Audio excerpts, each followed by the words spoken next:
కొత్త బిజినెస్ కోసం ఆలోచిస్తున్నారా? ఈజ్ ఆన్ డిస్ట్రిబ్యూషన్ కోసం కాల్ చేయండి 9154729854. Welcome to iDream media. So చిన్నపిల్లల్లో డయాబెటీస్, థైరాయిడ్, ఇంకా ఎర్లీ ప్యూబర్టీ ఇలాంటివి ఇష్యూస్ అనేక రకాలు చూస్తూ ఉంటాం. హార్మోనల్ ఇష్యూస్ చిన్నపిల్లల్లో ఎందుకు వస్తాయి, వాళ్ళు ఇలాంటి లక్షణాలు ఉన్నాయని మనం ఎలా గుర్తుపట్టాలి? సో అంతేకాకుండా డయాబెటీస్ వస్తే తగ్గించవచ్చా? థైరాయిడ్ ముందుగానే గుర్తించడం ఎలాగా? ఎటువంటి అడ్వాన్స్ ట్రీట్మెంట్స్ ఉన్నాయి? సో అంతేకాకుండా ఎర్లీ ప్యూబర్టీ గురించి తెలియని విషయాలు ఏంటి, తీసుకోవాల్సిన జాగ్రత్తలు ఏంటి? చిన్నపిల్లలు చాలామంది హైట్ పెరగడం లేదని ఇబ్బంది పడుతూ ఉంటారు కదా. సో పేరెంట్స్కి డాక్టర్ ఇచ్చే సలహాలు ఏంటి? ఎలాంటి మిస్టేక్స్ చేయడం వల్ల పిల్లలు హైట్ పెరగకుండా ఉంటారు? హైట్ పెంచే ట్రీట్మెంట్స్ అంటే ఏమున్నాయి? సో వివరాలు తెలుసుకుందాం. మనతో పాటు ప్రముఖ paediatric endocrinologist and diabetologist doctor Leenatha Reddy గారు ఉన్నారు. డాక్టర్ గారు నమస్తే అండి. నమస్తే డాక్టర్ గారు, పీడియాట్రిక్ ఎండోక్రైనాలజిస్ట్ అంటే చిన్నపిల్లల్లో వచ్చే ఎలాంటి హార్మోన్ ఇష్యూస్ కానీ, sugar, thyroid, so early puberty ఇవన్నీ ట్రీట్ చేస్తారు. సో మ్యామ్, చిన్నపిల్లలు బేబీ పుట్టగానే షుగర్ ఉందా లేదా అనేది అక్కడ తెలిసిపోతుంది. మళ్ళీ ఎప్పుడైనా చెక్ చేయించాల్సిన అవసరం ఉంటుందా డయాబెటీస్ గురించి? జనరల్గా డయాబెటీస్ పిల్లల్లో ఇస్ రేర్ స్టిల్, బట్ రీసెంట్గా టైప్ 1 డయాబెటీస్ అనేది ఎక్కువ చూస్తున్నాం. పిల్లల్లో మామూలుగా ఉట్టుటిగా షుగర్ టెస్టులు చేయం. పుట్టినప్పుడు చేసేది వేరే కారణం నుంచి చేస్తాము. తర్వాత మనకి పిల్లల్లో డయాబెటీస్ ఉన్నదా లేదా అనేది మనం తెలుసుకునేది సిమ్టమ్స్ ద్వారా. సో పిల్లలు యూజువల్గా ఎక్కువ మూత్రం పోయడము, ఎక్కువ నీళ్ళు తాగడము, బరువు తగ్గడము, నీరసం కావడము, అటువంటి సిమ్టమ్స్ ఉంటే దెన్ బ్లడ్ టెస్ట్ చేసి షుగర్ ఉందా లేదా చెక్ చేస్తాం. కానీ రొటీన్ టెస్టింగ్ అయితే అవసరం ఉండదు పిల్లల్లో.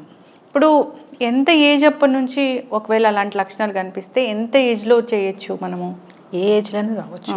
ఫస్ట్ 6 monthsలో పుట్టినాక వచ్చిన సపోజ్ డయాబెటీస్ వచ్చింది అనుకో పిల్లల్లో, బేబీస్లో, అది నియోనేటల్ డయాబెటీస్ అంటాం. అది జెనెటిక్ కారణం వల్ల వస్తుంది. 6 months తర్వాత డయాబెటీస్ షుగర్ లెవెల్స్ పెరిగినాయి అనుకో, అది most likely type 1 diabetes.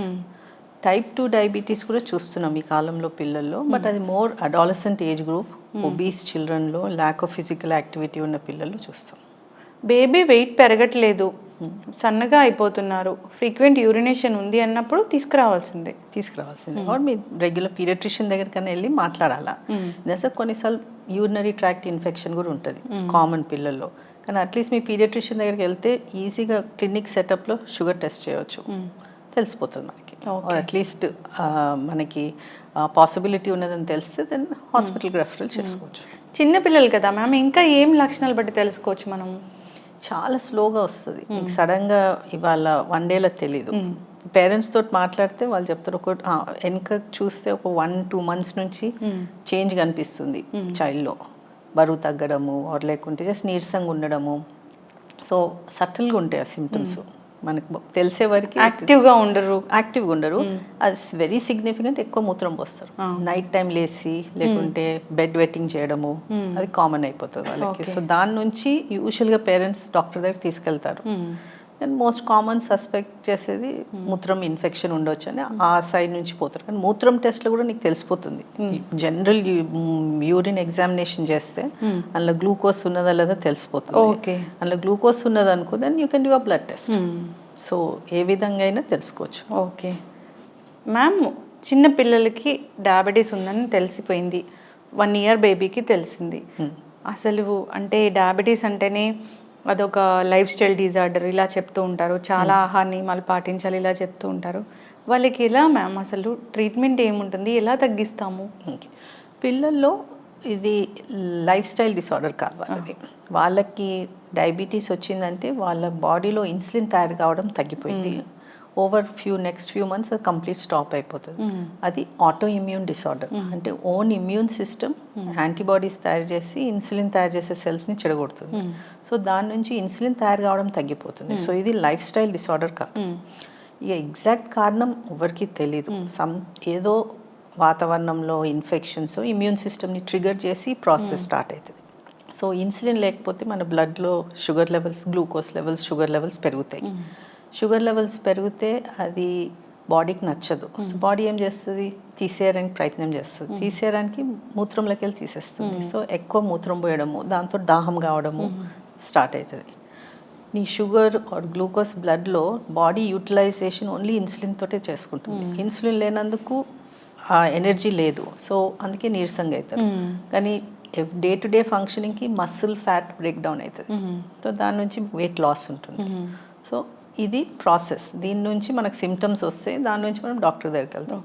So మనకున్న ప్రాబ్లం ఏంటిది, ఇన్సులిన్ లోపం. సో బయట నుంచి మనం వాపస్ ఇన్సులిన్ ఇవ్వాలి. ఇన్సులిన్ ఇవ్వాలంటే ఈ డే టు డే ఇంజెక్షన్స్ తప్ప వేరే ఆప్షన్ లేవు పిల్లల్లో. ఇన్హేల్డ్ ఇన్సులిన్ అని ఉన్నది కానీ పిల్లల్లో యూజ్ చేయము. And it's not very popular even అడల్ట్స్లో కూడా. సో ఇన్సులిన్ వాపస్ ఇవ్వాలంటే ఇంజెక్షన్స్ ద్వారా ఇవ్వాలి. అండ్ మనం ఇచ్చే విధం ఎట్లా అంటే మన ఓన్ బాడీలో ఇన్సులిన్ తయారు చేసేటట్టుగా మిమిక్ చేయడానికి చేస్తుంది. సో మల్టిపుల్ ఇంజెక్షన్స్ ఉంటాయి పర్ డే. దాంతోపాటు మానిటరింగ్. సో గ్లూకోజ్ లెవెల్స్ ఎంత ఉన్నాయో చూసుకొని ఇన్సులిన్ వాపస్ ఇస్తాం.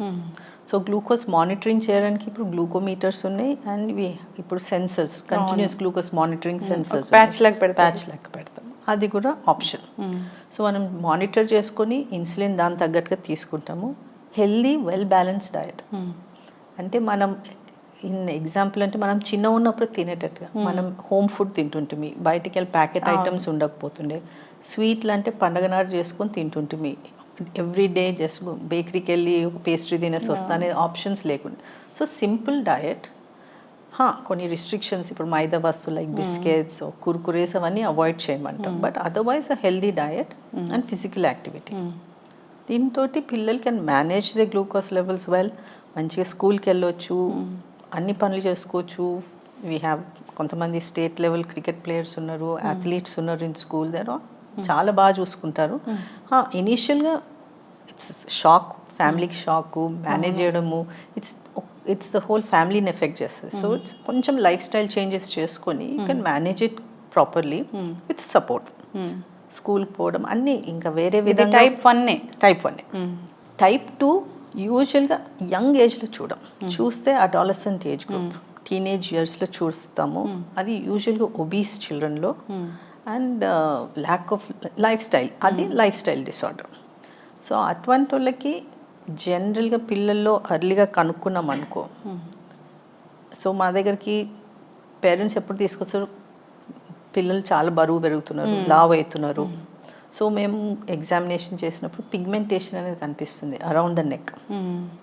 సో అదొక sign that insulin resistance start అవుతుందండి. సో దాన్ని ఏకాంతోసిస్ అంటాం. సో ఆ పిగ్మెంటేషన్ మెడ చుట్టూ ఉంటుంది, అండర్ ఆర్మ్స్లో ఉంటుంది, ఇన్నర్ థైస్లో కూడా కనిపిస్తుంది. సో అది చూస్తే it's indicative of insulin resistance. మెడ చుట్టూ ఏ పిల్లలకైనా వెనుక నుంచి ముందటి వరకు నల్లగా ఉన్నదంటే possibility of insulin resistance, not 100%, but possibility ఉన్నట్టు. సో అటువంటి పిల్లలకి ఎట్లయినా మేము అప్పుడు షుగర్ లెవెల్స్ చెక్ చేస్తాం, HbA1c చెక్ చేస్తాం. సో సపోజ్ కొంచెం ఎక్కువ ఉందనుకో వాళ్ళకి ఇమీడియట్గా లైఫ్ స్టైల్ చేంజెస్ చేస్తాం. సో చాలా మటుకి అర్లీగా పికప్ చేస్తే లైఫ్ స్టైల్ చేంజెస్ తోటి మనం దాన్ని హాల్ట్ చేసి కొంచెం రివర్స్ చేసుకోవచ్చు. తగ్గిపోతుంది అంటే నువ్వు క్యూర్ చేస్తలేవు కానీ రివర్స్ చేసి నార్మల్ రేంజ్కి తెచ్చుకుంటున్నావు. లైఫ్ స్టైల్ అట్లనే మెయింటైన్ చేసుకుంటే దెన్ ఎస్, మందులు వాడాల్సి అవసరం పడకపోవచ్చు. మనం లైఫ్ స్టైల్ చేంజెస్ తోటి ఎర్లీగా కనుక్కొని, లైఫ్ స్టైల్ చేంజెస్ అంటే food healthy well balanced, portion control. మన దగ్గర పోర్షన్ కంట్రోల్ అనేది పోయింది. ఇష్టం ఉన్నంతగా తింటారు, కడుపు నిండా తినాలి, అవసరం లేదు అంత తినడం. ఫిజికల్ యాక్టివిటీ మన జనరల్ ఇప్పుడు పిల్లలు స్కూల్కి వెళ్ళి వచ్చేవరకు హార్డ్లీ ఎనీ టైం మనం ఎట్లనే చేసి వాళ్ళకి కొంచెం టైం తీసుకురావాలి for some physical activity every day. Sleeping habits, అందరు పిల్లలు లేట్గా పనుకోవడం. జనరల్గా పిల్లలు అంటే before 10 that is the last. అవును, యంగ్ పిల్లలు అయితే 9, 8కే పనుకోవాలి, maximum 10. 10th, 11th, 12th class అంటే వీ అండర్స్టాండ్, వాళ్ళకి చదువులు ఉంటే కొంచెం పెట్టాల్సి వస్తుంది, కానీ లేకపోతే 10 లోపల పనుకోవాలి. సో ఇవన్నీ చేస్తే then you can reverse it to normal levels. అదే కంటిన్యూ చేస్తే మళ్ళీ వచ్చే ఛాన్సెస్ తగ్గిపోతాయి. ఈ ఏజ్ అయినాక ఇంకా అది different story. So at least in చైల్డ్హుడ్లో మనం దీన్ని చేసుకుంటే రాకుండా చూసుకోవచ్చు.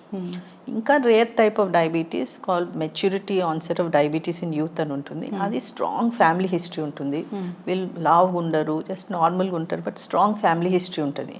సో వాళ్ళకి అనుకోకుండా మనం షుగర్ లెవెల్స్ చెక్ చేసి కనుక్కుంటే వాళ్ళకి జీనెటిక్ టెస్ట్ చేస్తాం. ఓకే. బట్ పిల్లల్లో most common is type 1 followed by type 2. ఈ టైప్ 2 అనేది రీసెంట్ ఇయర్స్లో ఎక్కువ చూస్తున్నాం. మ్యామ్ అసలు పిల్లలకి డయాబెటీస్ వస్తుందో రాదో ఒక 5-6 ఏళ్ళకి అనేది తెలుసుకోవచ్చా మనం? ఇప్పుడు ఆల్రెడీ మనలో ఫ్యామిలీలో ఎవరికన్నా టైప్ 1 డయాబెటీస్ ఉన్నదంటే మనం నెక్స్ట్ సిబ్లింగ్కి యాంటీబాడీస్ చెక్ చేయవచ్చు. యాంటీబాడీ పాజిటివ్ ఉంటే రావచ్చు అనే ఛాన్స్ ఉంటుంది. బట్ ఎంత పర్సంటేజ్ ఎన్ని ఇయర్స్లో వస్తుంది అనేది చెప్పగలను. ఎస్, ఇన్నేళ్ళ ఎక్స్పీరియన్స్లో అంటే ఈ డయాబెటీస్ కేసులు ఈ మధ్యనే పెరుగుతున్నాయని మీకు ఎప్పుడు అనిపించింది? సో నేను probably in the last 5 to 6 years కొంచెం ఇన్సిడెన్స్ హెస్ ఇంక్రీస్డ్. బట్ ఈ last 5 to 6 years lot of viral infections కూడా చాలా పెరిగినాయి. సో బట్ డెఫినెట్లీ టైప్ 1 అనే కాదు, ఆటో ఇమ్యూన్ డిసార్డర్స్ పెరిగినాయి. ఎస్. సో మ్యామ్ అంటే పిల్లలకి డయాబెటీస్ రాకూడదు అంటే జాగ్రత్తలు ఏమైనా ఉంటాయా? ఫర్ టైప్ 1 మన చేతిలో ఏం లేదు. వచ్చి మనకు తెలిసినప్పుడు దాన్ని మంచిగా చూసుకొని మన క్వాలిటీ ఆఫ్ లైఫ్ని ఇంప్రూవ్ చేసుకోవచ్చు. టైప్ 2 డెఫినెట్లీ మనం రాకుండా చూసుకోవచ్చు. అది ముందు చెప్పినట్టు ఇట్స్ ఆల్ లైఫ్ స్టైల్. మనకి ఇప్పుడు ఫ్యామిలీస్లో ఆల్మోస్ట్ ఎవ్రీ ఫ్యామిలీలో మాట్లాడినా ఒక్కొక్కరికి ఉంటుంది టైప్ 2 డయాబెటీస్. అంటే మన రిస్క్ ఆల్రెడీ మనకు ఉన్నది. ఇండియన్స్ ఏషియన్స్కి రిస్క్ ఎక్కువ. మనం జనరల్గా లావ్ అయినా కూడా మనము నడుము ఆర్ అబ్డామినల్ ఏరియా మీద ఎక్కువ ఫ్యాట్ పెడతాం. సో మన రిస్క్ ఎక్కువ ఉంటుంది. సో అది రాకుండా చూసుకోవాలంటే simple life style measures. Okay. చాలామంది కూడా పిల్లలు బొద్దుగా ఉండాలి అనే చూస్తుంటారు. అంటే జనరల్గా నాకు బేబీ ఉన్నాడు, చూసిన వాళ్ళందరూ అడుగుతారు మీ బేబీ అంత సన్నగా ఉన్నాడు ఎందుకని, అంటే బాగా ఇట్లా చబ్బీగా లేడు ఎందుకని. అంటే బొద్దుగా ఉంటే మంచిదా, ఈ పిల్లలు ఇలా ఉన్నా మంచిదేనా? సన్నగా ఉంటేనే మంచిది. అంటే నేను చూసే పిల్లల్ని చూస్తుంటే సన్నగా ఉంటేనే మంచిది. అట్లానే అండర్ వెయిట్ ఉండకూడదు. సో మనకి ఈజీగా మన ఏజ్కి తగ్గట్టుగా మన పిల్లలు ఉన్నారా లేదా అనేది పీడియాట్రిషియన్ దగ్గరికి వెళ్ళి మాట్లాడితే మీకు తెలిసిపోతుంది. హైట్ వెయిట్ మెజర్ చేస్తారు. Indian academy of pediatrics growth chart ఉన్నది. మన ఇండియన్ డేటా మీద నుంచి చార్ట్స్ ఉన్నాయి. దాని మీద ప్లాట్ చేస్తే మన పిల్లలు కరెక్ట్గా ఉన్నారా అనేది తెలిసిపోతుంది. దాంట్లో కరెక్ట్గా ఉన్నారంటే యువర్ చైల్డ్ ఇస్ ఫైన్. వేరే వాళ్ళు ఏమన్నానని జస్ట్ ఇగ్నోర్. జనరల్గా వినిపించే మాటే అది కదా, చాలా కామన్. లావు ఉంటే లావు ఉన్నారు అంటారు, సన్నగా ఉంటే సన్నగా ఉన్నారు, నార్మల్గా ఉన్నవని ఎవరు అన్నారు. సో ఇట్ ఈస్ బట్ తెలుసుకోవచ్చు మనం. అండ్ నేను జనరల్గా రికమెండ్ చేసేది యావరేజ్ వెయిట్ ఆర్ కొద్దిగా తక్కువ ఉన్నా పర్వాలేదు, ఓవర్ వెయిట్ అయితే ఉండకూడదు. పిల్లలకి అంటే 6 months వరకు తల్లిపాలే, 6 months తర్వాత ఉగ్గు అలాంటివి ఇవ్వచ్చు, కానీ హనీ షుగరు అసలు ఇవ్వకూడదు అనేది చెప్తూ ఉంటారు. ఉప్పు కూడా మెయిన్ రీజన్ అంటే ఇదేనా? హనీ అండ్ షుగర్ ఏదైనా అలవాటు చేస్తే అలవాటు అయిపోతుంది. సో నువ్వు వాళ్ళు పుట్టినప్పుడు వాళ్ళకి రుచులు తెలియదు, మనం అలవాటు చేసిన రుచులే. సో మనము షుగరు హనీ చిన్న ఉన్నప్పటి నుంచి ఇస్తే ఆ అలవాటు అయిపోతుంది. షుగర్ క్రేవింగ్ అనేది ఉంటుంది అని మనందరికి తెలుసు, మనకు అందరికి ఇష్టం స్వీట్ అనగానే ఇట్స్ టెంప్టింగ్. సాల్ట్ కూడా ఎక్సెస్ సాల్ట్ తినేది అలవాటు పెట్టుకోకుండా ఉండడం బెటర్. అందుకే ఆ సెకండ్ 6 monthsలో along with breast milk we say simple home food. Home food అంటే like khichdi, rice, dal with vegetable ఉడకబెట్టి మ్యాష్ చేసి పెట్టడం. ఇప్పుడు చాలా అవేర్నెస్ పెరిగిపోయి వైట్ రైస్ పెట్టాలంటే కూడా భయం వేస్తూ ఉంది. నిజంగానే వైట్ రైస్ అనేది చిన్నపిల్లలకు కూడా అంత ఎఫెక్ట్ చూపిస్తుందా? రైస్ క్వాంటిటీ ముఖ్యం, weather it is white rice or brown rice. మనం బ్రౌన్ రైస్ తింటే క్వాంటిటీ ఎక్కువ తినలేం, సో ఆటోమేటిక్గా మనం తక్కువ తింటాం. వైట్ రైస్ ఈజీగా క్వాంటిటీస్ ఎక్కువ తినగలుగుతాం. సో ఎప్పుడైనా కూడా పోర్షన్ ఇస్ ద, మనం అందరం వైట్ రైస్ తినే పెరిగాం. అవును, మనం చిన్న ఉన్నప్పుడు మనమందరం మంచిగా ఉన్నాము, ప్రాబబ్లీ ఇప్పుడు లావ్ అవుతున్నాము. It's all about portion. మనకి చిన్న ఉన్నప్పుడు పోర్షన్ కంట్రోల్ ఉంటుండే, మనకి ప్లేట్లో పెట్టింది మనం తినేసి వెళ్ళిపోతున్నాము. సెకండ్ సర్వింగ్, థర్డ్ సర్వింగ్ అనేది ఉండకపోతుండే, లిమిట్లో తినేసి వెళ్ళిపోతుంటే. And we use to play a lot, బాగా ఆడుతుంటే. సో ఫిజికల్ యాక్టివిటీ ఉండేది, it wouldn't make a difference. But white rice చెడ్డది, బ్రౌన్ రైసే మంచిది అనేది కాదు. ఐ థింక్ పిల్లలకి అన్ని టైప్స్ అలవాటు చేయాలా. ఎందుకంటే ఇప్పుడు మా చిల్డ్రన్, మాకు పిల్లలు విత్ టైప్ 1 డయాబెటీస్ ఉంటారు, parents will give them brown rice, millets, but మేమేమంటామంటే రేపు హాస్టల్కి వెళ్తారు, వాళ్ళకి కాలేజ్కి వెళ్తారు, యూనివర్సిటీకి వెళ్తారు, they going to stay in hostels, వాళ్ళకి బ్రౌన్ రైస్ మిల్లెట్స్ దొరకకపోవచ్చు. అవును. సో పోర్షన్ కంట్రోల్ అనేది నేర్పిస్తే వాళ్ళు ఎక్కడికి పోయినా కూడా whatever is available portion తగ్గట్టుగా తింటే your health will be good. Yes. ఇప్పుడు డయాబెటీస్తో పాటు మనం ఎక్కువగా చూస్తాం ఏంటంటే పిల్లల్లో థైరాయిడ్ అనేది అంటే పుట్టినప్పటి నుంచి ఉంటుందా లేకపోతే మధ్యలో వస్తుందా, ఎట్లా తెలుసుకుంటాం మనం వాళ్ళకి థైరాయిడ్ ఉందని? ఫస్ట్ థింగ్, పుట్టుకతోటి కంజనెటల్ హైపోథైరాయిడిజం అనేది ఉన్నది. ప్రపంచంలో న్యూ బార్న్ స్క్రీనింగ్ అనేది చేస్తారు. మన కంట్రీలో న్యూ బార్న్ స్క్రీనింగ్ యూనివర్సల్గా లేదు. Lot of university hospitals, government హాస్పిటల్స్లో చేస్తారు, but lot of private hospitals పుట్టంగానే within 3 days or discharge అయ్యే లోపల థైరాయిడ్ టెస్ట్ చేస్తారు. ఒక చార్ట్ ఇస్తారు కదా మ్యామ్ వీళ్ళకి ఏమేమి. సో న్యూ బార్న్ స్క్రీనింగ్ అనేది ఉంటుంది. న్యూ బార్న్ స్క్రీనింగ్లో థైరాయిడ్తో పాటు వేరే డిసార్డర్స్ని కూడా పికప్ చేసే టెస్ట్ ఉంటుంది. అది జనరల్గా 3 days పుట్టినాక 48 hours to 72 hours తర్వాత చేసుకుంటాం. అందులో మనకి థైరాయిడ్ ఉందా అనేది తెలిసిపోతుంది, అట్లీస్ట్ చాలా సిగ్నిఫికెంట్ అమౌంట్ తెలిసిపోతుంది. కంజనెటల్ హైపోథైరాయిడిజం మిస్ అయితే అది మనకి సిమ్టమ్స్ తెలియవు బేబీలో. సో పేరెంట్స్కి బేబీలో ప్రాబ్లం ఉన్నదని తెలిసే లోపల బ్రెయిన్ దెబ్బతింటుంది. So newborn screening very important. Suppose newborn screening చేయలేదు, కొన్ని హాస్పిటల్స్లో చేయరు, పీడియాట్రిషియన్తో వెళ్ళి మాట్లాడి బ్లడ్ టెస్ట్ చేయించుకోవచ్చు. ఓకే. సో చేయించుకుంటే విత్ ఇన్ 2 weeks మనకి ప్రాబ్లం ఉందా లేదా తెలిసిందంటే you can start treatment and brain దెబ్బతినకుండా ఆపొచ్చు. సో ఇన్సిడెన్స్ ఎట్లా అంటే 1 in 3 to 5,000 బేబీస్ బార్న్కి కంజనెటల్ హైపోథైరాయిడిజం ఉంటుంది. సో ఇది సింపుల్ బ్లడ్ టెస్ట్ తోటి బేబీకి ఇర్రివర్సిబుల్ బ్రెయిన్ డ్యామేజ్ని అవాయిడ్ చేయవచ్చు. ఒకసారి బ్రెయిన్ దెబ్బతిన్నదంటే దాన్ని రివర్స్ చేయలేము. So that impact will be there for life. అంత danger thyroid. So newborn screening is very important. Or అట్లీస్ట్ ఫస్ట్ 10 days లోపల మనం చెక్ చేయించుకొని 2 weeks లోపల ట్రీట్మెంట్ స్టార్ట్ చేస్తే బేబీ సేఫ్. ఓకే. ఇప్పుడు థైరాయిడ్ ఉందని తెలిస్తే దాన్ని తగ్గించుకోవచ్చా పూర్తిగా? అంటే అగైన్ పుట్టిన బేబీ అందరికీ పర్మనెంట్ హైపోథైరాయిడిజం ఉండకపోవచ్చు, కొంతమందికి ట్రాన్సియంట్ ఉంటుంది. ట్రాన్సియంట్ హైపోథైరాయిడిజంలో ఏం చేస్తామంటే స్టార్ట్ ట్రీట్మెంట్ అందరికి చేస్తాము. సపోజ్ బేబీ రిక్వైర్మెంట్ చాలా మినిమం ఉన్నది ఆర్ కొన్ని ఫర్దర్ స్కానింగ్లో మాకు తెలుస్తుంది దట్ ఇది మోస్ట్ లైక్లీ టెంపరీ ఉండొచ్చు అని అంటే మేము 3rd birthday తర్వాత మినిమం డోస్ మీద బేబీ ఉన్నది, డెవలప్మెంట్ అంత మంచిగా ఉన్నది, gland is in the right place అంటే కొన్ని ఒక ఫ్యూ వీక్స్ మానేసి చూస్తాం మందు. అప్పటికి బ్రెయిన్ డెవలప్మెంట్ ఈజ్ కంప్లీట్. మానేసినాక రీచెక్ చేస్తాం. సో థైరాయిడ్ లెవెల్స్ మంచిగా ఉన్నాయంటే then it's done. Okay. But significant amount will require it for life అన్నట్టు. ఎస్, చక్కటి ఇన్ఫర్మేషన్ మ్యామ్. ఇంకా చూస్తున్నాం ఏంటంటే early puberty. So early puberty అనేది వచ్చాక తెలుసుకునే కన్నా ముందే వస్తా పిల్లల్లో అనేది మనం తెలుసుకోవచ్చా? అది తెలుసుకోవడం కష్టం, బట్ మనకి సైన్స్ తెలుసు. మనము సిమ్టమ్స్ సైన్స్ గురించి పేరెంట్స్కి అవేర్నెస్ ఉంటే మనకు అట్లీస్ట్ తెలిసి మనం డాక్టర్స్ అడ్వైస్ తీసుకోవచ్చు. సో ఎర్లీ ప్యూబర్టీ అనేది గర్ల్స్లో చూడొచ్చు, బాయ్స్లో కూడా చూడొచ్చు. That most common is girls. ఇప్పుడు ఈ కాలంలో చాలామంది గర్ల్స్లో ఎర్లీ సైన్స్ ఆఫ్ ప్యూబర్టీ చూస్తున్నాం. So when you early science of puberty అన్నప్పుడు ఫస్ట్ థింగ్ మనం గమనించాల్సింది బ్రెస్ట్ డెవలప్మెంట్. సో చూడడం కంటే చూసి మనకు కనిపించే లోపల అది ఆల్రెడీ పెరిగిపోయింది అన్నట్టు.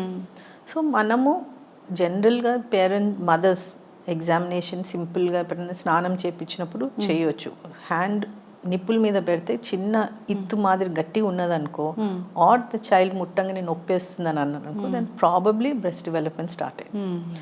సో బ్రెస్ట్ డెవలప్మెంట్ స్టార్ట్ అయిందంటే నీకు పీరియడ్స్ అప్రాక్సిమేట్లీ 2 yearsలో వస్తుంది. That's approximate. కొంతమందికి 1.5 yearలో రావచ్చు, కొంతమంది 3 years కూడా పట్టవచ్చు. సో నీకు బ్రెస్ట్ డెవలప్మెంట్ 8 కంటే ముందు వచ్చిందనుకో నీకు పీరియడ్స్ కూడా 10 లోపల వచ్చేస్తుంది. 10 లోపల వచ్చిందంటే the child is still in 2nd class and 3rd class. So వాళ్ళు మేనేజ్ చేసుకోలేరు. సో ఈ సిమ్టమ్స్ అవేర్నెస్ ఉండాలి. సో బ్రెస్ట్ డెవలప్మెంట్, కొంతమంది పిల్లలకి డిశ్చార్జ్ వస్తుంది, కొంతమందికి హెయిర్ గ్రోత్ కూడా ఉంటుంది. బట్ అందరికి హెయిర్ గ్రోత్ ఉన్నంత మాత్రం వాళ్ళకి పెద్ద మనిషి అవుతారని కాదు. బట్ హెయిర్ గ్రోత్ ఎర్లీగా వచ్చినా కూడా వచ్చి చూయించుకోమని చెప్తాం. పెద్దోళ్ళ చెమట వాసన అటువంటివి ఏమైనా సిమ్టమ్స్ పేరెంట్స్ గమనిస్తే పీడియాట్రిషియన్ దగ్గర కన్నా లేకుంటే పీడియాట్రిక్ ఎండోక్రినాలజిస్ట్ని కలిస్తే దాన్ని మేము ఎగ్జామిన్ చేసి దాని దగ్గరికి ఎవాల్యుయేట్ చేస్తే తెలిసిపోతుంది మనకి నిజంగా ప్యూబర్టీ స్టార్ట్ అయిందా కాలేదు. సపోజ్ స్టార్ట్ అయింది అనుకో, స్టార్ట్ అయితే అందులో అప్పుడు ఎవాల్యుయేషన్ తోటి నిజమైన ప్యూబర్టీ స్టార్ట్ అయిందంటే దాన్ని మనం టెంపరీగా ఆపుకోవచ్చు, పోస్ట్పోన్ చేయొచ్చా? టెంపరీగా హాల్ట్ చేస్తాం. సో ఎక్కడ ఉన్నది అక్కడ బండిని ఆపేస్తాం. సో దట్ ఆ పాప వయసు వచ్చేంత వరకు ఆపుతాము. కరెక్ట్ ఏజ్ వచ్చినాక ఆపే మందుని మానేస్తాము. దెన్ మళ్ళీ ప్యూబర్టీ ప్రోగ్రెస్ అవుతుంది. ఓకే. ఇంత ఇలాంటి కండిషను ఇప్పుడు 10 ఇయర్స్కే వాళ్ళు మెచ్యూర్ అవ్వడం అనే కండిషను మనం ఎందుకు చూస్తున్నాం అసలు? స్పెసిఫిక్ రీజన్ అనడానికి లేదు, ఎందుకంటే హోల్ వరల్డ్ అంతా అవుతుంది. ఇట్ స్పెసిఫిక్ మన దగ్గరనే అవుతుంది అనడానికి లేదు. ప్రపంచంలో అంతా ఎర్లీ పెద్ద మంచి కావడం అనేది ఎర్లీ అయిపోయింది. సో మన దగ్గర అగైన్ 10 years అనేది it's not return in gold, this it's just definition మనం ఇచ్చుకున్నాం అట్లా. These are are cut off points అని. వెస్టర్న్ వరల్డ్స్లో they are saying that even 9 years is acceptable అని అంటున్నారు, ఎందుకంటే అందరు అంత ఎర్లీగా అయిపోతున్నారు. సో జనరల్గా మోస్ట్ కామనెస్ట్ రీజన్ ఏమనుకుంటున్నాం అంటే nutrition. Girls are more healthier today, they are healthier than their mothers. మనం more healthier than our mothers. That అందుకే ఆ whole over the past 100 years ఎర్లీగా అయిపోయేది గమనిస్తున్నాం. బట్ ఇన్ ద రీసెంట్ ఇయర్స్లో కొంచెం పెద్ద మనిషి కావడం age he's become more I mean same ఉన్నది.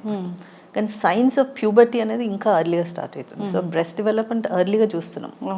కానీ పెద్ద మనిషి కావడం almost more or less around 10-11 వరకు జనరల్గా ఆగిపోతుంది. సో పేరెంట్స్కి అనుమానం వస్తే డౌట్ వస్తే గెట్ ఇట్ చెక్డ్ అవుట్. చాలాసార్లు మా దగ్గర పేరెంట్స్ వస్తారు, మేడం మాకు అనిపిస్తుంది, మేము చూస్తే ఏం లేదు అక్కడ. సో రీఅష్యూర్ చేస్తాము, మళ్ళీ ఒక 6 months తర్వాత రమ్మంటాం. సపోజ్ మాకు కూడా అనిపించింది అనుకో, we do some blood test, then we do an x-ray and then we do an scan. X-ray చేతు చేస్తాము, ఎందుకంటే గర్ల్స్ పెద్ద మనిషి అయిందంటే 1.5 to 2 years లోపల హైట్ పెరగడం ఆగిపోతుంది. సో ఇప్పుడు మాకు సపోజ్ ఒక అమ్మాయి 11 years పెద్ద మనిషి అయింది అనుకో, బై 13 హర్ గ్రోత్ అయిపోతుంది. పేరెంట్స్ వస్తారు 14 yearsకి, మా పాప ఇంకా హైట్ పెరుగుతలేదు అనేసి ఆగిపోతారు. సో ఆ అవేర్నెస్ కూడా మనకి చాలా ఇంపార్టెంట్. అని ఆడపిల్లలు ఎర్లీగా పెద్ద మనిషి అయితే హైట్ కాంప్రమైజ్ అయ్యే ఛాన్సెస్ ఉంటాయి. సో అది కూడా ఒక ఇంపార్టెంట్ ఫ్యాక్టర్, బికాస్ అందరికి హైట్ కావాలా ఈ కాలంలో, especially everybody wants to be tall. ఇప్పుడు ఎర్లీ ప్యూబర్టీ అనేది అది తొందరగా వచ్చింది, ముందే వాళ్ళు మేనేజ్ చేసుకోలేకపోతున్నారు అనే దానికోసమేనా, లేదంటే కాంప్లికేషన్స్ ఏమైనా వస్తాయా? ఇప్పుడు ఎర్లీ ప్యూబర్టీ వస్తే మనకి ఏంటంటే యువర్ ఓవరీస్ యాక్టివేట్ అయినాయి. సో ఎర్లీగా ఓవరీస్ యాక్టివేట్ అయితే ఓవరీ లైఫ్ స్పాన్ ఉంటుంది. సో ఎర్లీగా పెద్ద మనిషి అయితే ఎర్లీగా మెనోపాజ్ వచ్చే ఛాన్సెస్ కూడా ఉంటాయి. బట్ బియాండ్ దాట్ మెయిన్లీ వాళ్ళు హ్యాండిల్ చేసుకోవడం రాదు. సో సపోజ్ 9-year-old గర్ల్కి పెద్ద మనిషి అయిందంటే తను స్కూల్లో ఎట్లా హ్యాండిల్ చేసుకుంటుంది? సో ఆ పాయింట్ ఆఫ్ వ్యూ నుంచి. And then the height, 2 things. These are most important, అంటే maturity of the child and the height. Mature అయ్యారు, తెలియలేదు ముందు సిమ్టమ్స్, మెచ్యూర్ అయ్యారు అంటే మళ్ళీ దాన్ని మనం ఏమైనా చేయవచ్చా? Again based on the age of the child చూస్తాము, హైట్ ఎంతవరకు దెబ్బతిన్నదో దెబ్బతినలేదో మనకు తెలిసిపోతుంది. We can still halt it. Okay. ఇప్పుడు కొన్నిసార్లు అవును పేరెంట్స్కి తెలీదు, సడన్గా చాలా ఫాస్ట్గా ప్రోగ్రెస్ అవుతాయి. కొంతమంది అమ్మాయిలు మా దగ్గర 9.5 years వచ్చేస్తారు పెద్ద మంచి అయినండి. ఏ క్లాస్లో ఉన్నామంటే 3rd or 4th అని చెప్తాను. వాళ్ళు హ్యాండిల్ చేసుకోవడం. And as a mothers, we are all mothers, మనకు తెలుసు it's so hard for children. అంటే కరెక్ట్ ఏజ్కి అయినా కూడా హ్యాండిల్ చేసుకోవడం డిఫికల్ట్. సో యంగ్ పిల్లలకి ఇంకా కష్టం. You can still halt it. హైట్లో పెద్ద నీకు లాభం రాకపోవచ్చు, బట్ అట్లీస్ట్ నువ్వు ఒక 1 to 2 years హాల్ట్ చేసి ఆమె అమ్మాయి వాళ్ళ క్లాస్ ఏజ్ గ్రూప్ అప్రోప్రియేట్ వరకు ఆపి మళ్ళీ you can allow nature to take its course అన్నట్టు. ఇప్పుడు అబ్బాయిల్ని ఎప్పుడు తీసుకురావాలి మీ దగ్గరికి? అబ్బాయిలది it's little bit more complicated in the sense మనకు బయటకి ఏం కనిపించదు. సో బాయ్స్లో ఫస్ట్ సైన్ ఆఫ్ ప్యూబర్టీ అంటే వాళ్ళ టెస్టిస్ ఆర్ బాల్ సైజ్ పెరగడం స్టార్ట్ అవుతుంది. So it's a very subtle sign. ఆ ఏజ్కి వచ్చినాక బాయ్స్ ఓవర్ స్నానం చెప్పియరు, సో వాళ్ళే చేసుకుంటారు. సో ఇట్స్ సంథింగ్ దట్ పేరెంట్స్కి అవేర్నెస్ ఉండాలి, ఎస్పెషలీ ఫాదర్స్, సో దట్ ఏమన్నా అట్లా గమనించిందంటే దాన్ని తీసుకురావడం. ఓకే. బాయ్స్లో జనరల్గా ఎర్లీ ప్యూబర్టీ చూసినామంటే it is more serious than a girl. ఎందుకంటే బాయ్స్లో వితౌట్ రీజన్ రాదు, అంటే ఏదో జరుగుతుంది అందుకే వాళ్ళు ఎర్లీ ప్యూబర్టీకి వెళ్తున్నారు. సో వాళ్ళని సిగ్నిఫికెంట్గా ఫర్దర్ ఎవాల్యుయేషన్ చేస్తాం, వాళ్ళకి తప్పకుండా ఎంఆర్ఐ బ్రెయిన్ చేస్తాం. గర్ల్స్ కూడా చేస్తాము, బట్ బాయ్స్కి తప్పకుండా చేస్తాం. బ్రెయిన్లో ఏమైనా ఫంక్షన్లో మార్పు వస్తే అంటే బ్రెయిన్లో you have your pituitary gland. Pituitary gland is like అన్ని హార్మోన్స్ని కంట్రోల్ చేస్తుంది. సో పిట్యూటరీ గ్లాండ్లో ఏమైనా ఉన్నదా, సంథింగ్ హ్యాస్ చేంజ్డ్ దేర్, అందుకే ఎర్లీ ప్యూబర్టీ పోయినరా అనే దానికి ఎంఆర్ఐ చేస్తాం. గర్ల్స్లో చేస్తాం, బాయ్స్లో చేస్తాం, కానీ బాయ్స్లో it is much more significant. అట్లా ఇన్ని హార్మోనల్ ఇష్యూస్ ఈ జనరేషన్లో ఇందుకే వస్తున్నాయి అనడానికి ఏమైనా కారణం ఉంటుందా? అన్నీ కాదు. ఇప్పుడు ప్యూబర్టీ అనేది నేను చెప్పాను కదా, గర్ల్స్లో ఇట్ ఈస్ న్యూట్రిషన్. బాయ్స్లో ప్యూబర్టీ ఆన్సెట్ ఏజ్ ఏం చేంజ్ కాలేదు, more or less the same. కొంతమందికి ఎర్లీగా అయిందంటే మనం ఏదో కారణం ఉన్నది. Thyroid in children other than మనం మాట్లాడింది కంజెనిటల్ హైపోథైరాయిడిజం. తర్వాత ఏజ్లో వచ్చే hypothyroidism is autoimmune. Again immune related conditions or autoimmune conditions ఈ ప్రాబ్లీ లాస్ట్ 50 yearsలో చాలా పెరిగిపోయింది. ఇన్ ద లాస్ట్ డెకేడ్ ఇంకెక్కువైనాయి. సో పిల్లల్లో again it's an autoimmune disorder. Type 1 diabetes is an autoimmune disorder.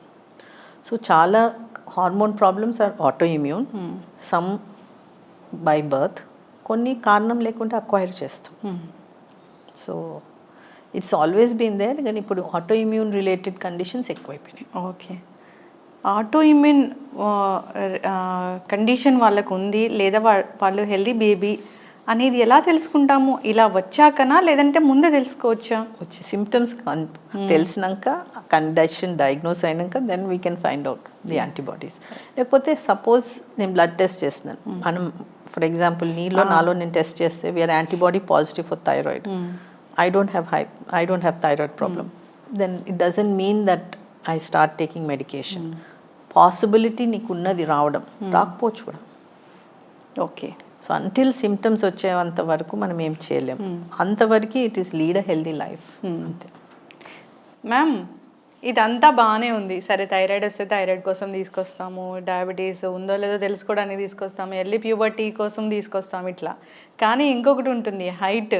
అసలు height పెరగట్లేదు అన్నప్పుడు height అనేది ఏంటి? అసలు జెనెటిక్గా వస్తుందా లేదంటే మేము పెట్టే ఫుడ్ వల్ల వస్తుందా? ఎట్లాగా? ఎంత హైట్ పెరగకపోతే మేము తీసుకురావాలి? ఓకే.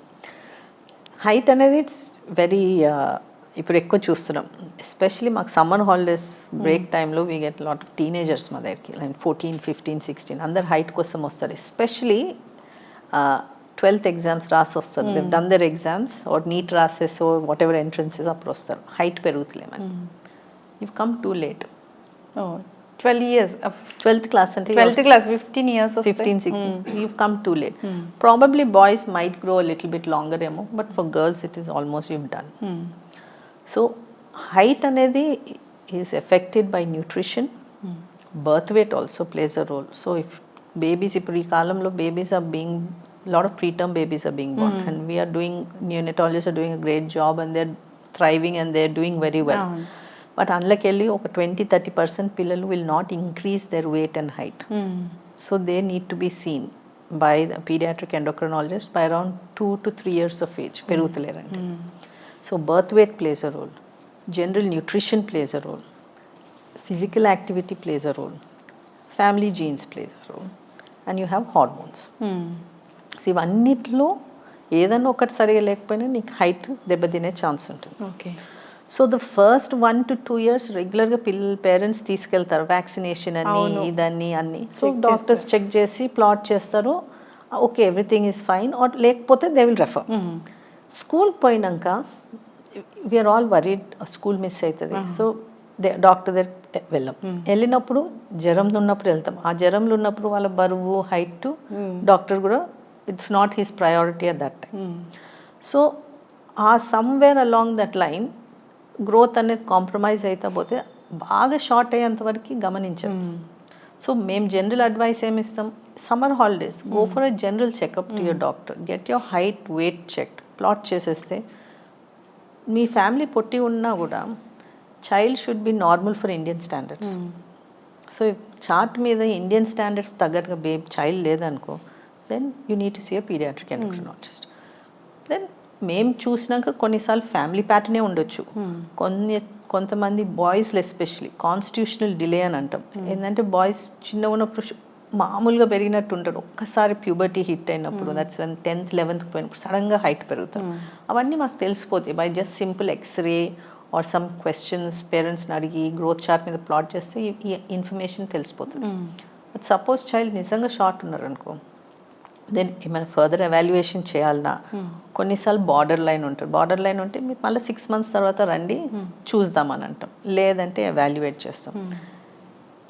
తర్వాత పెరుగుతారు, ప్యూబర్టీ వచ్చినప్పుడు పెరుగుతారు అనేది, పెరుగుతారు పిల్లలు డెఫినెట్గా ప్యూబర్టీ టైంలో పెరుగుతారు, కానీ అన్ని ప్యూబర్టీ టైంలో అవుతుందని ఎక్స్పెక్ట్ చేయొద్దు. అవును, నీకు అనుమానం వచ్చింది అని always tell parents, follow your instinct, especially mother's instinct. Most of the time it's right. నీకు అనిపించింది something not right with my child, I think there something wrong, height సరిగా పెరుగుతుంది, go and see the doctor. What is the doctor going to say? Everything's normal. If it's normal then fine. Normal లేకపోతే then we can evaluate and then treat. There are multiple reasons for being short. కారణం తెలుసుకుంటే దాని తగ్గట్టుగా whatever intervention is required చేస్తాం. Okay, ఎక్కువగా ఏం కారణం చూస్తున్నారు హైట్ పెరగకపోవడానికి? కామన్ అని అనలేము, there different types, but hypothyroidism still can be a common cause. Most common is familial short stature. It's a family. Okay, followed by constitutional delay. తర్వాత ఒక ఏజ్ వచ్చినాక పెరుగుతారు. దాని తర్వాత thyroid is quite common. And then growth hormone deficiency. Growth hormone deficiency ఇప్పుడు more కామన్గా diagnose చేస్తున్నామని కాదు. I think parents awareness about height is increase అయింది, సో పేరెంట్స్ వస్తారు. సో గ్రోత్ హార్మోన్ డెఫిషియెంట్ ఉండే పిల్లలు, but they are very short ఉంటారు, తెలిసిపోతుంది పేరెంట్స్కి. అండ్ దెన్ వాళ్ళకి we give growth hormone injections, but దానికి ఎవాల్యుయేషన్ ఉంటుంది. Complete we do blood tests, x-ray, అవసరం ఉంటే MRI, then we do a stimulation test. So lot of process ఉంటుంది before we say that okay growth hormone deficiency ఉంది, you require growth hormone injections. But other simple lack of iron deficiency can cause you to be short. Okay. Vitamin D deficiency with low calcium can make you look slow growth undi short unto. So all these simple things are looked at first. Simple things ainanka then we go to the next step. Yes. So awareness అనేది ఉండాలి. Awareness అనేది ఉండాలి and use your pediatrician. Ask the pediatrician height and weight. But do it as a general checkup. జ్వరం వచ్చినప్పుడు బాలేనప్పుడు చేసినప్పుడు అది కుదరదు. For you can't expect the doctors also to do it at that time. So usually I say summer holidays. Summer holidays, make an appointment. Infections or viral season కాదు, పోయి check చేసుకొని plot చేసుకున్నామంటే you'll get to know your answer. రకరకాల protein powders అవన్నీ ఉంటాయి కదా, అవి పెంచవా హైట్ని? See, when we talk about powders available in the market, generally it's not something we would prescribe. Sometimes parents push wala konisal we prescribe it, but it is mainly to gain weight. All powders have sugars. Yes. Height perigedite there's no powder which will increase your linear length unless somebody chala undernourished child, underweight child ki dietitian advice nunchi milk powders iste adi different story. But over the counter powders ni recommend చేయం. Yes, చక్కటి information ma'am. ఒక baby హెల్దీగా ఉన్నారో లేదో తెలుసుకోవాలి అంటే ఒక 1 yearకైనా ఒకసారైనా పీడియాట్రిక్ ఎండోక్రైనాలజిస్ట్ దగ్గరికి తీసుకెళ్లాల్సిందే. పీడియాట్రిషియన్ దగ్గరికి తీసుకెళ్ళాలి. Okay, first visit is your pediatrician. Your pediatrician can tell, మనకి ఈజీగా చెప్తారు పీడియాట్రిషియన్, ఈ బేబీ బరువు హైట్ కరెక్ట్గా ఉందా లేదా చెప్తారు. కరెక్ట్గా లేకపోతే పీడియాట్రిక్ ఎండోక్రైనాలజిస్ట్. కానీ కరెక్ట్గా ఉంటే there is no need to come and see us. ఇప్పుడు వచ్చిన అడ్వాన్స్ ట్రీట్మెంట్స్లో ఈ పిల్లల్లో వచ్చే ఈ హార్మోన్ ఇష్యూస్ కానీ ఇప్పుడు వచ్చే ఈ డిసీజులు కానీ అన్నిటికీ కూడా ట్రీట్మెంట్స్ ఉన్నాయా మ్యామ్? కామన్ థింగ్స్కి ఎస్, అన్నీ ఉన్నాయి. ఏదైనా హార్మోన్ ప్రాబ్లం ఎప్పుడు వస్తుంది? హార్మోన్ తక్కువ ఉంటే వస్తుంది, హార్మోన్ ఎక్కువ ఉంటే వస్తుంది. సో తక్కువనో ఎక్కువనో ఉన్న కండిషన్స్ అన్నిటికీ ట్రీట్మెంట్స్ ఉన్నాయి. దెర్ ఆర్ కొన్ని కాంప్లెక్స్ ఎక్స్ట్రీమ్లీ రేర్ సిచ్యువేషన్స్ ఉంటాయి, అవిటికి కొన్నిసార్లు కరెక్ట్ ట్రీట్మెంట్ ఉండకపోవచ్చు, but those are very rare. So common ones అన్నిటికీ రీప్లేస్మెంట్ థెరపీస్ ఉంటాయి. బట్ ఏంటంటే if you have a hormone problem, whether it is birth నుంచో లేకుంటే acquired, most of them means you are needing to take it for life. Yes. అంటే నేను ఒక 2 months తీసుకొని మానేయవచ్చా అనేది సిచ్యువేషన్ ఉండదు. యూజువల్గా యూ విల్ రిక్వైర్ దెమ్. ఇప్పుడు ప్యూబర్టీ ఎర్లీగా వచ్చిందంటే ఆపేది only temporary, 2-3 years base age ప్రకారం 1 year or 2 years or 3 years. So అటువంటి సిచ్యువేషన్స్కి treatment is temporary. But hypothyroidism if you are వేరే ఎండోక్రైన్ గ్లాండ్స్ కూడా ఉన్నాయి, లైక్ అడ్రినల్ గ్లాండ్ ఉంటుంది, పారాథైరాయిడ్ గ్లాండ్ ఉంటుంది, అవన్నిటికీ కూడా కండిషన్స్లో లైఫ్ లాంగ్ ట్రీట్మెంట్ అవసరం పడవచ్చు. వాయిస్ చేంజ్, అది వాయిస్ చేంజ్ బాయ్స్కి వస్తుంది. Voice change is a sign of puberty. Voice change వచ్చిందంటే బాయ్స్లో that means they are halfway through puberty and growth spurt వస్తుంది వాళ్ళకి. సో అది రావాలా, అది ఎప్పుడు రావాలా? ఆఫ్టర్ 10 years 11 years ఆ ఏజ్లో వస్తే దెన్ హైట్ ఒక 15 years వరకు పెరగగలుగుతారు అన్నట్టు. అర్లీగా వాయిస్ చేంజ్ రాకూడదు. అర్లీగా వాయిస్ చేంజ్ చూస్తే again come and see us. అట్లా కూడా ఉంటుందా? ఎర్లీ ప్యూబర్టీ ఇన్ బాయ్స్ వచ్చింది అనుకో, వాయిస్ చేంజ్ కూడా వస్తుంది. But that means already progress అవుతుంది. సో ఇంకా ఎండోక్రైన్ ఇష్యూస్ ఇంకా ఏముంటాయి మ్యామ్? ఇవి కాకుండా మేము అడిగినవి మాకు తెలిసినవి కాకుండా parathyroid gland. Parathyroid gland is gland, అది హార్మోన్ తయారు చేసే హార్మోన్ బోన్ హెల్త్ని చూసుకుంటుంది. సో పారాథైరాయిడ్ హార్మోన్ తక్కువ తయారైతే బోన్ హెల్త్ వీక్ ఉంటుంది. సో మనం vitamin D deficiency, vitamin D, calcium ఇచ్చుకుంటూ పోతే సెట్ కాదు. So parathyroid gland is very important. ఎట్లా తెలుస్తుంది మనకి వాళ్ళ బోన్? సో బోన్స్, ఇప్పుడు పిల్లలు సరిగా హైట్ పెరుగుతలేరు అనుకో, first thing we will check. First simple things అన్నాను కదా, we will check calcium, we will check phosphorus, అవన్నీ మంచిగా ఉన్నాయా లేవని. సో ఆర్ కాలు చాలా బెండ్ కావడము, ఆర్ కాళ్ళు సరిగా హైట్ కాలు వంకరగా, అది నార్మల్గా కొంచెం వంకరగా ఉంటాయి. కొన్ని ఎక్సెసివ్ వంకరగా ఉన్నాయంటే that means bones are weak. Okay. Or or body aches. కొన్నిసార్లు సివియర్గా ప్రాబ్లం ఉంటే ముట్టితే కూడా ఏడుస్తారు పిల్లలు, ఎత్తుకుంటే ఏడుస్తారు అని అంటారు. So again bone health problem ఉండొచ్చు. అప్పుడు బ్లడ్ టెస్ట్లో తెలుస్తుంది మనకి. But most common is vitamin D deficiency. Okay. Vitamin D deficiency చిన్నల్లో ఉంది, పెద్దల్లో ఉంది, అందరిలో ఉంది. ఎండలో తిరుగుతుంది కదా.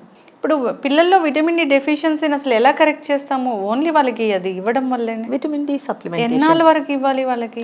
సో బేసిక్లీ మనకి ఫస్ట్ 1 year అందరు బేబీస్కి ఇస్తాం. కొంతమంది 2 years వరకు కూడా ఇస్తారు. Babies, Indian babies in western countries అయితే 5 years వరకు ఇస్తారు. కోల్డ్ కంట్రీస్ సన్ ఎక్స్పోజర్ ఉండదు. సో మనం కూడా ఫ్యామిలీస్ని కనుక్కోవాలి వాళ్ళ సన్ ఎక్స్పోజర్ ఎట్లున్నది. సో కొంతమందికి 2 years or 3 years వరకే అవసరం పడవచ్చు. స్కూల్కి వెళ్ళిందంటే అట్లీస్ట్ తిరుగుతారు స్కూల్కి అనేది ఉంటుంది. విటమిన్ డి డెఫిషియన్సీ అనేది పిల్లల్లో పుట్టంగానే వచ్చిందంటే మోస్ట్ లైక్లీ మదర్కి డెఫిషియన్సీ ఉన్నది. మదర్కి ఆబ్వియస్లీ మదర్ అందరికీ డెఫిషియన్సీ ఉంటుంది. సో మనం మన హెల్త్ మనం చూసుకోవాలి. So sun exposure important. ఒక ఏజ్ వచ్చినాక అందరు విమెన్ని హెల్త్ చెకప్స్ చేసుకోమంటాం. దాంట్లో వాళ్ళ విటమిన్ డి స్టేటస్ తెలిసిపోతుంది. So you look after yourself అన్నట్టు. ఎస్. సో అది parathyroid gland. Then you have something called adrenal gland. Adrenal gland produces stress hormone, cortisol stress hormone అని మాట్లాడతాం. స్ట్రెస్ హార్మోన్ అంటే stress ఉండి mental stress అని కాదు. But stress hormone అంటే మన బాడీకి మన physical stress like an infection or anything like that stress hormone పెరుగుతుంది అన్నట్టు. సో ఆన్ రేర్ ఒకేషన్స్ దాన్ని డెఫిషియన్సీ వస్తుంది, కార్టిజాల్ డెఫిషియన్సీ ఉంటుంది. దాని నుంచి కూడా we get conditions called adrenal insufficiency అని. సో వాళ్ళకి మళ్ళీ అగైన్ కార్టిజాల్ రీప్లేస్మెంట్ థెరపీ ఉంటుంది. So that is one other gland that can cause problems. But these are not very common. Thyroid చూసినంత కామన్గా చూడం. Pituitary gland on its own కూడా పనిచేయకుండా ఉండొచ్చు. పుట్టినప్పటి నుంచి ఉండొచ్చు, ఓవర్ టైం రావచ్చు. సో పిట్యూటరీ గ్లాండ్ సరిగా పనిచేయకపోతే అది అన్ని గ్లాండ్స్ని కంట్రోల్ చేస్తుంది. సో మనం అన్ని గ్లాండ్స్ మానిటర్ చేసుకొని ఏ గ్లాండ్లో లోపం ఉంటే ఆ గ్లాండ్ దగ్గరగా రీప్లేస్మెంట్ చేస్తాం. ఓకే.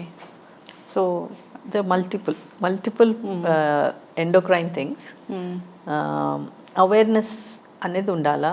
సో మేము ఎప్పుడైనా అంటాం things to think about endocrine అంటే హైట్ పెరుగుతలేరు, వెయిట్ పెరుగుతలేరు, excess height or excess weight, అర్లీగా బాడీ చేంజెస్ కనిపిస్తున్నాయి, or voice change or breast development, anything like that.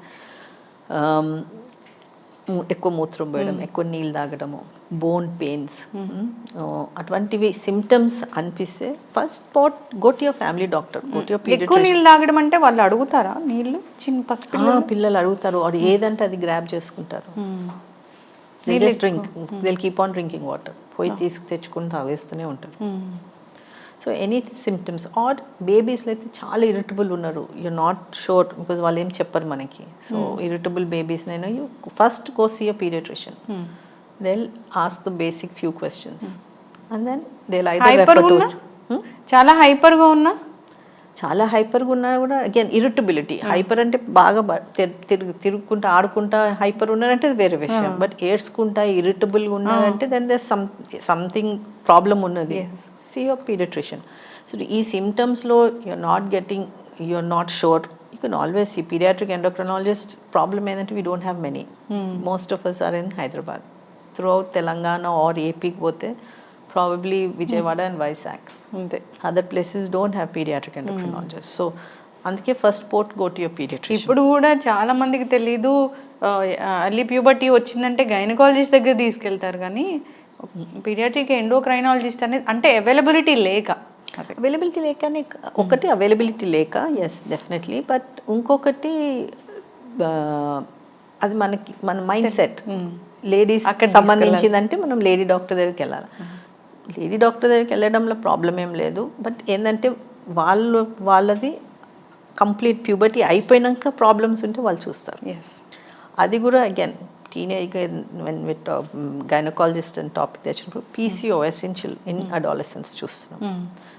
So again ఇమీడియట్గా PCOS అని పిల్లల్లో ఇర్రెగ్యులర్ పీరియడ్స్ అనేది కామన్. సో ఇర్రెగ్యులర్ ఫస్ట్ ఇయర్లో ఇర్రెగ్యులర్ రాగానే వాళ్ళని గైనకాలజిస్ట్ దగ్గర తీసుకెళ్ళి పీరియడ్స్ వస్తలేవు అనేది అది మోర్ డ్రాస్టిక్. సో మేము జనరల్గా ఏమంటాం, we're still the first port of call pediatric endocrinologist దగ్గరికి హార్మోన్ ఇష్యూ. ఎందుకంటే ఫస్ట్ ఇయర్ పిల్లలకి ఇర్రెగ్యులర్ పీరియడ్స్ ఉంటాయి, కొన్నిసార్లు వన్స్ ఇన్ 2 to 3 months వస్తాయి. Second year up to once in 2 months is common. దాని తర్వాత పీరియడ్స్ రెగ్యులరైజ్ కావాలా, స్కాన్లు చేసి ఓవరీస్ బల్కి ఉన్నాయి PCOS అని లేబుల్ పెడతారు. పిల్లల్లో we don't give that label.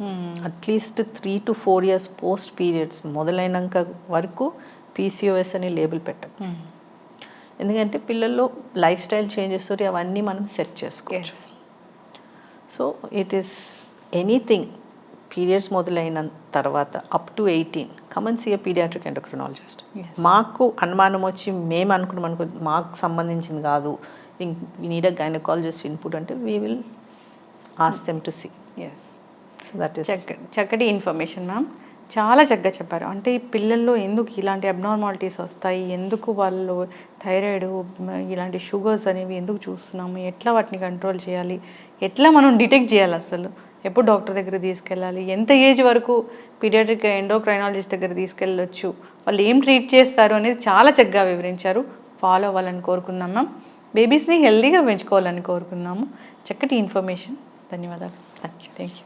And for more videos, Please subscribe to iDream. Please subscribe to iDream. Please subscribe iDream. And please subscribe to iDream. For more videos, subscribe to iDream. please like, share and subscribe to the channel. Congratulations, iDream. Subscribe to iDream. Subscribe to iDream. So subscribe to iDream Media. iDream team andarki huge congratulations. Please subscribe iDream Media. Please subscribe to iDream. Subscribe iDream. Please subscribe to iDream.